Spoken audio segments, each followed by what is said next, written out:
મિત્રો આવી ગયો છું મારા નંબર 23-24ના બ્લોગમાં. મિત્રો આવી ગયો છે શેતમ. તમે જોયું હશે, આ ઘાસ કહેવાય. આ ઘાસ કહેવાય, ગાયો ખાય. માણસ ના ખાય, ઘાસ ગાયો ખાય. મિત્રો ચેનલ સબસ્ક્રાઈબ કરી લો. આજે બહુ જ સમય ફરી બ્લોગ બનાવું. મિત્રો આપણે પોણી વાળી દીધું શેતમ. તમે જોઈ શકો છો ઘાસ ફૂટી ગયું છે. શિયાળો હતો એટલે પોણી વાળતા નહોતા આપણે. અત્યારે વાળી દીધું પોણી. અત્યારે ઘાસ ફૂટી ગયો છે. મિનિમમ 4 વાગી રહેશે અત્યારે હાલ. તમે જોવો છો હા ઘાસ અત્યારે થઈ રહ્યું છે રેડે. મિત્રો મને ઘાસનું બિયારણ કહેવાય. મિત્રો મને બિયારણ કહેવાય ઘાસનું. તમે જાણો હો આપણે ત્યારે આવી રહ્યા છે શેતમ આવી ગયા. એક સારું ગલકું લાજેલું પણ મારા સારું કોઈક તોડી ગયું. ગલકું સાલું નથી, તૂટી ગયું છે. એટલે અત્યારે શેતમ રહે વાત કરીએ આપણે બ્લોગમાં. જોઈ રહ્યા બ્લોગ દેખાય તમને, આપણું ખેતર હ આવી ગયા શેતમ. આ મકાઈ મિત્રો મકાઈ સારી બગડી ગઈ હે. જોઈ શકો મકાઈ ભઠ્ઠો આવ્યો નહીં.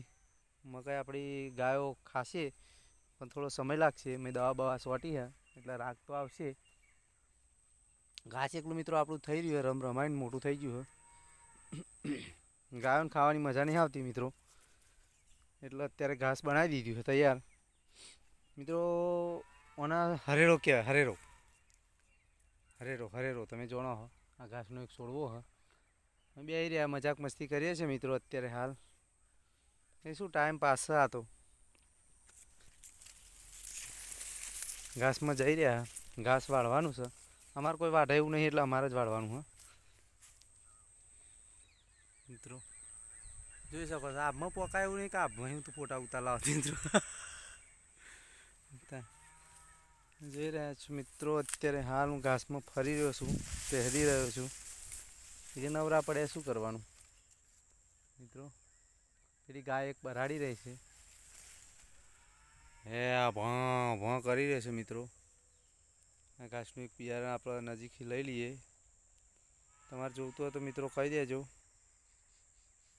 કે અત્યારે ઘાસનું બિયારણ થઈ રહ્યું એટલે જુઓ છો મિત્રો. જબરજસ્ત ઘાસનું બિયારણ હ. અત્યારે હાલ વાતાવરણ એ જબરજસ્ત. અમે કારાબૂસ થઈ ગયા, તાપ પડવા મળ્યો. આખો દાડો રખડીને બ્લેક કલરમાં આવી ગયા. હવે બ્લેકમાં ક્યારે બેરન લવલી લગાવી દઈએ.